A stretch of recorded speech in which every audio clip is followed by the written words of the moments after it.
étant donné qu'il y avait des gens de ce genre-là, qui se prétendent anciens musulmans, etc., je voudrais attirer votre attention sur un point qui est très important, surtout de nos jours.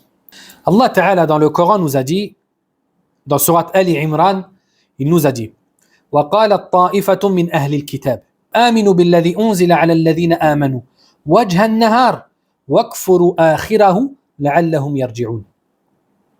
Ce qui veut dire, une partie des gens du livre ont affirmé, croyez en début de journée à ce qui a été révélé à ceux qui ont eu la foi, et mécroyez vers sa fin, à la fin de la journée, peut-être reviendront-ils.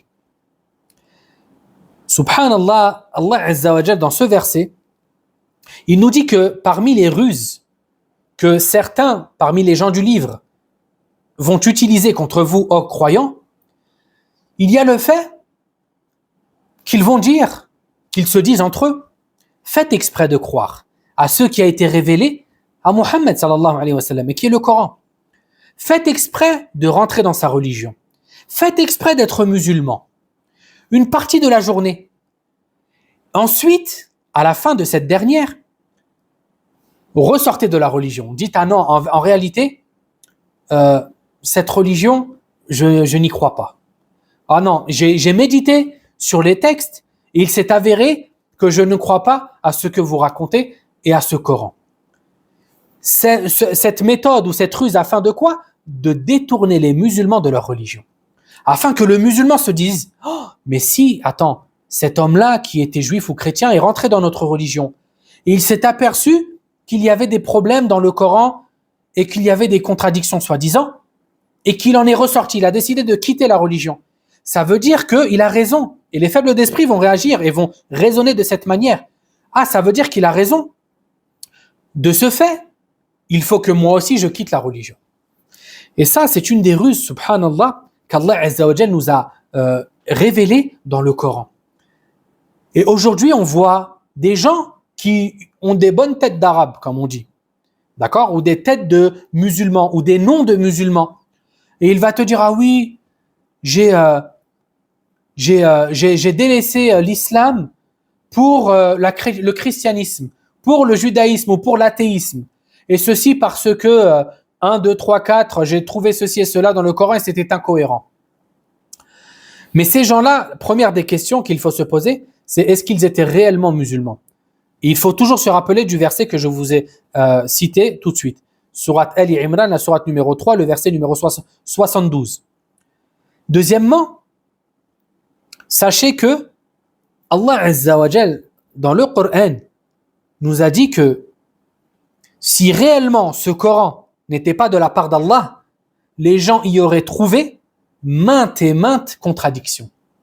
Et je mets au défi qui que ce soit d'apporter ne serait-ce qu'une contradiction comportée dans le Coran. Il n'y en a pas. Wallah, il n'y en a pas. Ceci car ce Coran provient de la part de celui qui t'a créé et qui m'a créé. Et qu'il est la parole de celui qui a créé les cieux et la terre.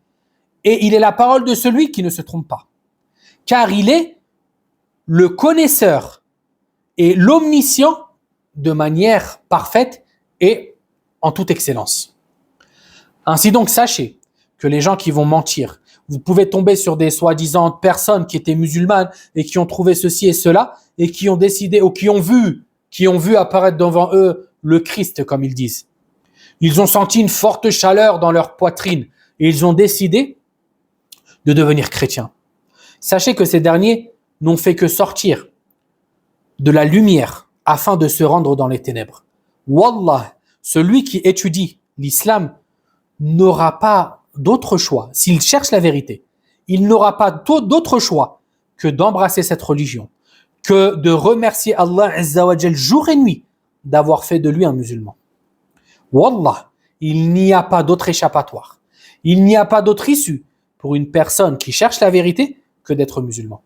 Ceci, et la personne va le sentir et va en être sûr lorsque il aura étudié sa religion.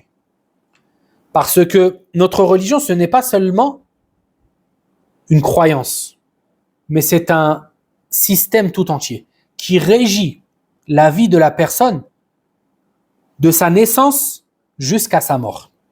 Et un système aussi complexe qui aurait été inventé par l'homme est tout simplement impossible.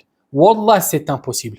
Notre religion régit la vie de l'homme, la vie des animaux, la vie de l'environnement dans son entièreté. Ainsi donc, sachez qu'il est strictement impossible que la législation avec laquelle le prophète Mohammed sallallahu alayhi wa sallam est venu, il est impossible que cette dernière soit le fruit d'un humain. C'est impossible.